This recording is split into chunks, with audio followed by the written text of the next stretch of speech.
हम लोग हैं, क्योंकि हम लोगों ने आस लगाई इस टीम से जिसमें दम ही नहीं था।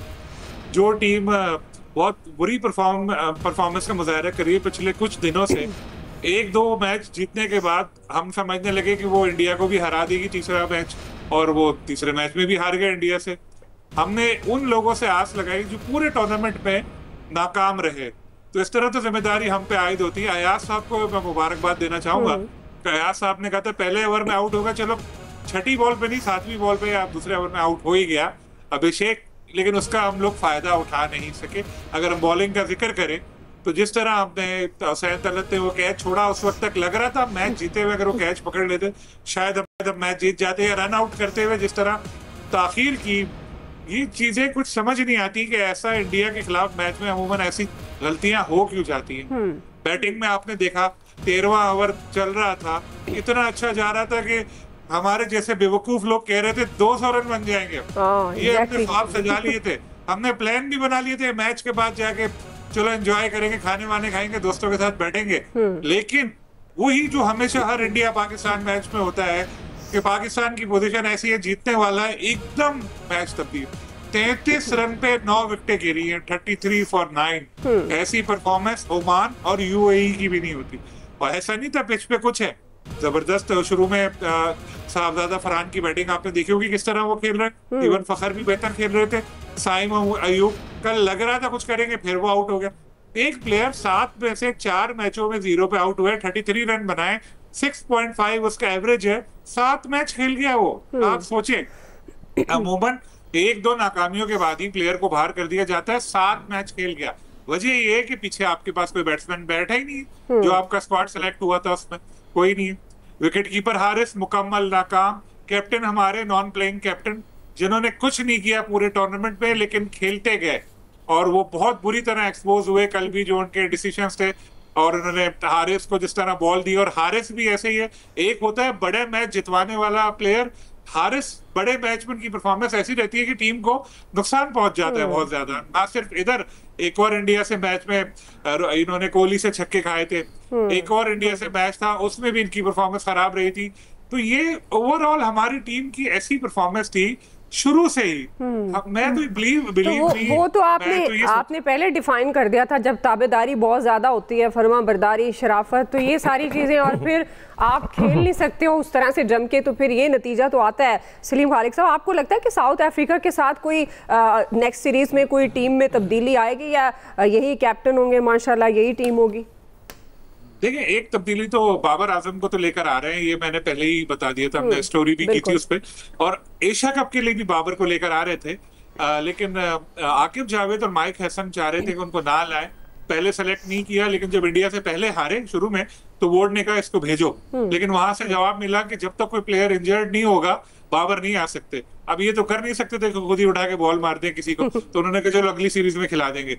तो साउथ अफ्रीका के खिलाफ सीरीज में मेरे ख्याल बाबर तो पक्के आ रहे। कैप्टन के हवाले से अभी तक कुछ पता नहीं है, कैप्टन ब्लू आइड बॉय है सबके, चाहे हमारी टीम मैनेजमेंट हो या दूसरे लोग हो। वजह उसकी यही है कि जो इस तरह के लोग होते हैं ना सीधे साधे, उनको जरा आपको अपने फैसले इंपोज कराने में आसानी होती है। आप बाबर आजम को ये नहीं कह सकते इसको खिलाओ इसको खिलाओ, लेकिन सलमान जैसे प्लेयर होते हैं उनको आप कह सकते हैं। होना ये चाहिए आप स्क्वाड बनाए पहले बेस्ट प्लेयर्स की, 15 लड़कों की, वो स्क्वाड बनाने के बाद आप कहेंगे यार ये इसको कप्तान अब बनाते हैं। हमारे यहाँ होता ये है कि हम कप्तान सेलेक्ट करते हैं फिर टीम बनाते हैं। इसका मसला फिर यही हो जाता है कि जो ऐसा प्लेयर जिसकी टीम में जगह नहीं बनती उसको कैप्टनसी की वजह से हमें खिलाना पड़ रहा है। सलमान नो डाउट टेस्ट में वनडे में ठीक चलेंगे एज अ प्लेयर, लेकिन हमें देख लिया कि कैप्टनसी में उनकी दम नहीं है और मसला हो रहा है। मैं तो ये सजेस्ट करना चाहूंगा वैसे उसकी कि शाहीन शाह आफरीदी को कैप्टन बना देना चाहिए। एग्रेसिव प्लेयर है, पीएसएल वगैरह में हमने देखा भी है, लेकिन मसला ये है वो काबू नहीं आ रहे थे। जब वो कैप्टन बने तो एक सीरीज हारने पे उनको हटा दिया था, क्योंकि आइडिया हो गया था अरबाब इख्तियार को कि यार ये हमारे काबू नहीं आएगा। तो अगर आपको टीम का सोचना है तो आप बाबर को वापस लेकर आए और शाहीन को कैप्टन बनाएं। जी अयाज साहब, ये जो काबू में आएगा, मतलब अब देखें कल कल का जो मैच था लाखों नहीं बल्कि करोड़ों शायकीन क्रिकेट बड़े डिसअपॉइंट हुए कि क्या मतलब गेम अपने हाथ से उठा कर दे दी, और ख़ासतौर पर जब इंडिया के साथ मैच होता है तो और तरह के इमोशंस होते हैं। तो उसमें क्या मैनेजमेंट की ये थॉट ये ठीक है कि भाई जो काबू में आता है, जो फर्माबरदार है, ओबीडियंट है, ठीक है जी, वो कैप्टन हो, और टीम जब नज़र आ रहा है कि टीम स्टार्ट से अच्छा प्ले नहीं कर रही है, जो प्लेयर्स उनको लग रहे हैं कि उनको चेंज किया जा सकता है और ऑप्शन भी है, तो फिर इन्होंने क्यों फाइनल में भी वही टीम रखी? आप किसको शिकस्त का जिम्मेदार समझते हैं? मोहसिन नकवी फाइनल में शिकस्त के जिम्मेदार है, मैं किसी और को जिम्मेदार करार नहीं दूंगा। उसकी वजह यह कि सिलेक्शन कमेटी किसने चूज की? चेयरमैन क्रिकेट बोर्ड ने। अच्छा चलें, आप कहें जी बाकी सिलेक्शन कमेटी ने टीम सेलेक्ट कर ली, चेयरमैन का तो उसमें कसूर ही कोई नहीं होता, मैंने उनको फ्री हैंड दिया था, जो मर्जी करें आप अल्लाह के फजल से। ये आज तक कभी हुआ है कि कप्तान चेयरमैन क्रिकेट बोर्ड की मर्जी से बनाओ? जाहिर है वो एक पोस्ट ऐसी है कि उसकी अप्रूवल देता ही चेयरमैन क्रिकेट बोर्ड है। जब मोहसिन नकवी साहब ने उसकी अप्रूवल दे दी उसके बाद वो जिम्मेदार हो गए। तीसरी एक जिम्मेदारी उनकी बनती है, वो जब भी अल्लाह के फजल से गए हैं हमारे हौसला बढ़ाने के लिए हमारी टीम का, टीम हमेशा हारी है। ये पता नहीं क्या नसीब लेके पैदा हुए हैं मोहसिन नकवी और ये मुल्क। अब मैं आता हूँ मैच की तरफ। जो कप्तान कमाल कप्तान बना है ना आपने, अच्छा चलें जी, वो बड़ा अच्छा स्टार्ट कर लिया हमने, साहबजादा फरहान वो भी अच्छा खेल गए, फ़खर जमान भी अच्छा खेल गए, क्योंकि एक तेज़ खेल रहा था एक स्लो खेल रहा था, समझ में आ रही थी कि ठीक है। उसके बाद लाइन लग गई, चलें वो भी ठीक है। इसके बावजूद आपने 146 कर लिया, 147 का टारगेट दे दिया। और ये मुझे पता नहीं क्यों मैं जब कल मैच फैमिली के साथ ही बैठ के देख रहा था तो मैच शुरू होने से पहले मैंने बच्चों से कहा, मैंने कहा यार अगर पाकिस्तान ये 3 आउट कर गया ना इसमें पावर प्ले में तो हमारा चांस बन जाएगा। अच्छा हमने 3 आउट भी कर लिए। शाहीन शाह अफरीदी ने आउटस्टैंडिंग ओवर किया, कम से कम 3 बॉल्स ऐसी थी कि जिन पे अभिषेक शर्मा आउट होते होते बचा, और वो बिल्कुल सलीम ठीक कह रहे हैं कि चलें 6 बॉलें किसी तरीके से वो निकाल गया और 7वीं पे वो राना साहब ने उसको आउट कर दिया। राना मुझे कभी भी पसंद नहीं रहा एज प्लेयर, मैं ये भी आपको बता दूं, लेकिन उसने परफॉर्म कर दिया फाइनल में और नजर आया, और अदरवाइज भी वो कुछ अच्छी इनिंग्स खेली हैं उन्होंने इस टूर्नामेंट में। फिर ये हुआ कि जी आप पूरी ग्रिप है आपकी, कैच भी जो छूटे वो छोड़ दें, फील्डिंग में भी जो गलतियां हुई वो अपनी जगह हैं, उनको हम एक साइड पे भी रख दें।